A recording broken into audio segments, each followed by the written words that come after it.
Baik, Assalamualaikum warahmatullahi wabarakatuh. Kita lanjutkan, saudara-saudara. Jadi pada perkuliahan kali ini kita akan membahas tentang model matematis suatu proses. Jadi kemarin kan kita sudah membahas tentang apa itu pengendalian proses, kemudian juga tujuannya, dan juga fungsi dari pengendalian proses.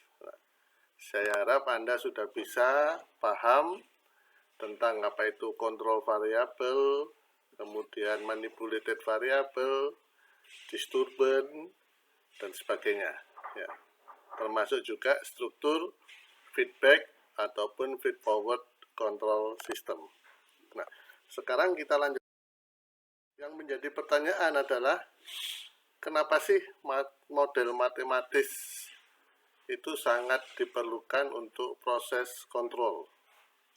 Nah, ini ada beberapa alasan kenapa kita perlu adanya model matematis dari suatu proses. Yang pertama, bahwa kita tidak bisa melakukan eksperimen untuk menentukan bagaimana proses itu bereaksi terhadap variasi input. Oleh karena itu, kita tidak bisa melakukan desain terhadap sistem pengendaliannya secara appropriate, secara sempurna. Nah, kalaupun peralatan itu ada, maka biasanya prosedurnya sangat-sangat mahal, costly. Nah, ini adalah beberapa alasan kenapa kita perlu melakukan modeling. Nah, oleh karena itu, maka kita perlu suatu penjelasan yang simple, penjelasan yang singkat, bagaimana suatu proses itu bereaksi terhadap variasi inputnya. Dan itu biasanya bisa kita lakukan dengan menggunakan model matematis yang biasa digunakan oleh para control designer. Nah, nanti di antara control designer ini Anda setelah lulus dari teknik fisika, maka Anda juga memiliki kompetensi untuk menjadi control designer. Yang perlu kita garis bawahi adalah bahwa hampir semua model matematis dari proses itu selalu dinyatakan dengan menggunakan persamaan diferensial, differential equation. Nah, oleh karena itu, saya harap Anda sudah memiliki pengetahuan yang cukup bagaimana menurunkan persamaan diferensial dan juga bagaimana mencari solusi dari persamaan diferensial tersebut. Ya kan? Jadi pemodelan ini memiliki dua hal. Yang pertama adalah bagaimana menyusun persamaan itu sendiri, bagaimana kita menyusun modelnya dalam bentuk persamaan matematis atau persamaan diferensial. Ketika itu sudah kita peroleh, maka langkah berikutnya adalah bagaimana kita mencari solusi dari persamaan diferensial tersebut. Oke ya, lanjutkan. Nah, ini bagaimana caranya kita mengembangkan model matematis. Langkah yang pertama adalah kita dengan melakukan pendekatan eksperimental. Ya. Jadi dengan pendekatan eksperimental, jadi kita memiliki peralatan tersebut, jadi secara fisik kita memiliki peralatan tersebut, kemudian kita mengubah-ubah nilai dari input, kemudian kita amati outputnya. Dari perubahan input, kemudian apa yang terjadi dengan perubahan output, maka kita bisa menurunkan model dari sistem tersebut, atau model matematis dari sistem yang kita tinjau. Hanya saja yang perlu kita garis bawahi di sini adalah bahwa prosedur seperti itu ini sangat memakan waktu dan juga usaha yang besar. Nah, sehingga kalau kita melakukan dengan pendekatan eksperimental, itu bisa kita lakukan dengan catatan kita memiliki secara fisik proses yang akan kita tinjau. Jadi kalau kita akan meninjau kolom destilasi, ya berarti kita harus memiliki kolom destilasinya. Kalau kita akan meninjau heat exchanger, berarti kita harus memiliki heat exchanger-nya. Nah, itu kalau pendekatan dengan eksperimental. Nah, langkah berikutnya adalah kita melakukan pendekatan secara theoretical. Jadi kita menyusun model proses atau model matematis suatu proses dengan pendekatan theoretical, di mana kita akan menyusun sekumpulan persamaan matematis untuk merepresentasikan dari proses yang akan kita tinjau. Nah, ini yang biasanya sering digunakan oleh para control designer atau control engineer. Nah, kenapa? Ya karena dengan pendekatan theoretical ini kita bisa melakukan pemodelan dengan lebih cepat dan juga dengan lebih murah. Nah, hanya saja bahwa ketika kita melakukan pemodelan dengan theoretical ini, maka kita harus memiliki pengetahuan yang luas tentang proses yang akan kita tinjau. Nah, dengan pendekatan theoretical ini, maka kita akan bisa melakukan simulasi, kita bisa akan melakukan variasi nilai dari input, variabel input, untuk mengetahui bagaimana variasi dari variabel output sebagai fungsi dari variabel input yang kita ubah-ubah nilainya. Jadi itu ada dua pendekatan, yang pertama adalah pendekatan theoretical, dan yang kedua adalah pendekatan eksperimental. Nah, ketika kita akan melakukan pemodelan dengan theoretical approach, pendekatan theoretical, maka ada beberapa hal yang perlu kita pahami. Ya. Yang pertama adalah state variable, dan yang kedua adalah state equation. Nah, Anda lihat di sini bahwa hampir semua proses ini terdiri dari 3 fundamental quantities, ya, besaran fundamental. Yaitu yang pertama adalah massa, energi, dan momentum. Nah, massa, energi, dan momentum ini bisa kita karakteristikkan dengan variabel yang lain, ya, seperti density, kemudian concentration, ataupun juga suhu, dan juga flow rate. Nah, maka besaran-besaran ini, density, concentration, kemudian temperatur, ini biasa kita kenal sebagai state variable.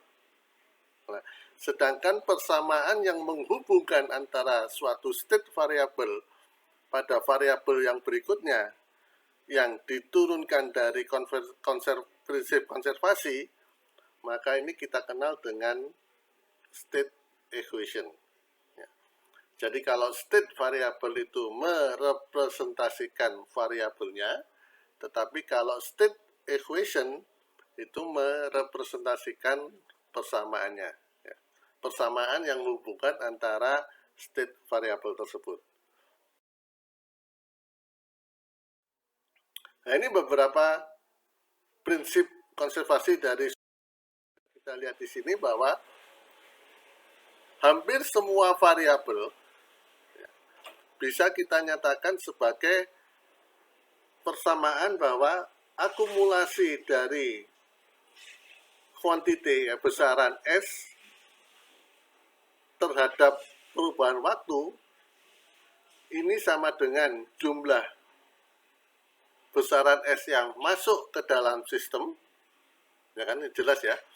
Jadi akumulasi dari suatu besaran S dalam suatu sistem itu sebagai fungsi dari waktu di sini, bahwa sama dengan jumlah yang masuk dikurangi dengan jumlah yang keluar ditambah dengan jumlah yang dibangkitkan di dalam sistem dikurangi dengan jumlah yang dikonsumsi oleh sistem ataupun yang hilang ke lingkungan.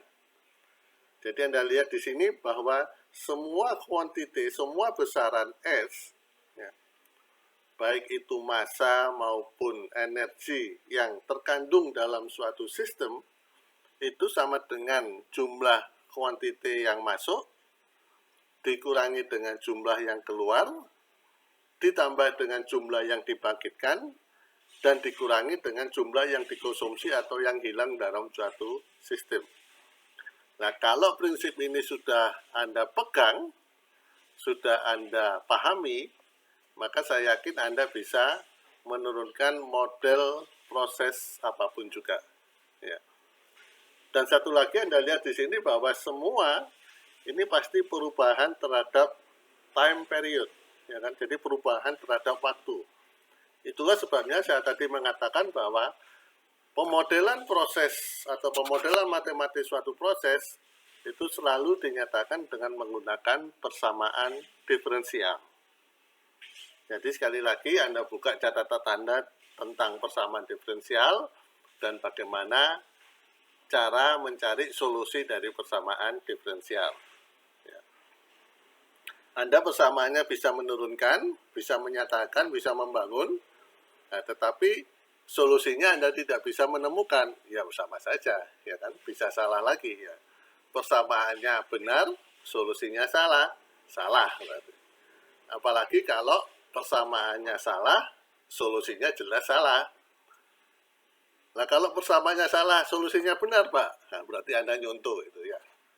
Jadi yang tugas yang pertama adalah bagaimana Anda bisa mengembangkan persamaan diferensial dari suatu proses. Persamaan ini, nah, ini adalah kita mengembangkan model matematis suatu proses dengan mempertimbangkan hukum-hukum kesetimbangan atau hukum-hukum fisika ataupun juga hukum-hukum kimia. Nah, ini bisa kita lakukan ketika sistem itu belum berdiri, ya kan, belum kita bangun. Nah, ada kalanya sistem sudah berdiri, nah, sudah ada, Anda disuruh untuk membuat modelnya. Nah, kalau kita menggunakan hukum-hukum yang sudah ada, hukum-hukum alam yang ada, itu biasanya kita kesulitan karena sudah sangat kompleks proses yang ada. Nah, oleh karena itu biasanya orang mengembangkan model dengan yang dikenal dengan istilah sistem identification, ya, identifikasi sistem. Ya, jadi sesungguhnya identifikasi sistem itu adalah kita mencari hubungan antara input dan output yang masuk dalam suatu sistem. Nah, dari hubungan input dan output, kita bisa juga mengembangkan model dari suatu proses. Ya. Bedanya kalau tadi kita turunkan berdasarkan hukum-hukum alam, ya, tetapi kalau identifikasi itu biasanya diturunkan dari hubungan antara input dan output. Nah, model yang kita turunkan dari hukum-hukum alam ini dikenal dengan first principle model atau white box model. Nah, sedangkan yang kita peroleh dari sistem identifikasi ini biasa dikenal dengan black box model. Nah, tentang identifikasi nanti Anda dapat pelajari di bagian belakang ya. Nah, ini beberapa step tahap-tahap bagaimana kita melakukan identifikasi dari suatu proses. Tentu yang pertama kita harus memiliki sekumpulan data, di mana data itu menghubungkan antara input dan outputnya, dan itu harus berhubungan. Ya. Jangan sampai kita memiliki data input dan output, tetapi tidak ada hubungan. Maksudnya begini, ketika nilai variabel input itu kita ubah-ubah, ternyata variabel outputnya tetap saja. Itu berarti dia tidak ada hubungan antara input dan output. Sehingga kita tidak bisa menurunkan model dengan bersumber pada dua jenis data itu. Artinya antara input dan outputnya tidak. berhubungan. Nah, ini contoh bagaimana kita akan menurunkan model suatu proses, yaitu CSTR, ya, Continuous Stir Tank Reactor atau heater di sini. Nah, jadi kita memiliki ada suatu fluida yang masuk dengan flow Fi dan temperatur Ti, kemudian dia memperoleh pemanas, diaduk, dan keluarannya adalah flow F dan T. Ketinggiannya adalah H. Intinya tetap sama, adalah kita menggunakan kesetimbangan tadi. Jadi kesetimbangan massa, kesetimbangan energi, dan juga kesetimbangan momentumnya. Kaitan dengan hukum kekekalan massa, sedangkan sama 6 ini berkaitan dengan hukum kekekalan energi. Nah, sehingga dari sini kita bisa lihat adanya state variabelnya dan output variabelnya, kemudian input variabelnya seperti ini. Nah, termasuk juga manipulated variabelnya. Kita lihat di sini bahwa yang menjadi manipulated variabelnya adalah H dan F kalau kita menggunakan struktur feedback control, tetapi kalau kita menggunakan feed forward control, maka manipulated variabelnya adalah Fi.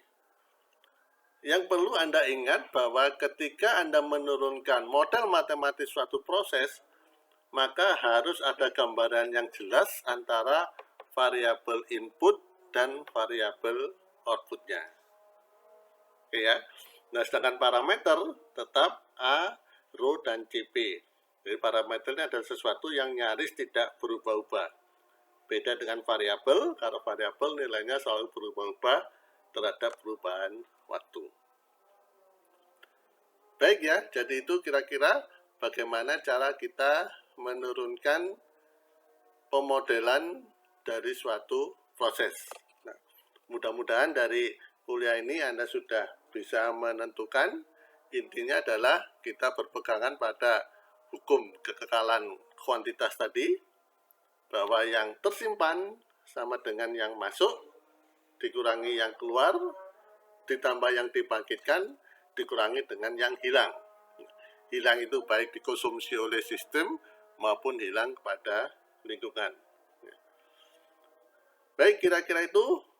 Terima kasih atas perhatiannya. Assalamualaikum warahmatullahi wabarakatuh.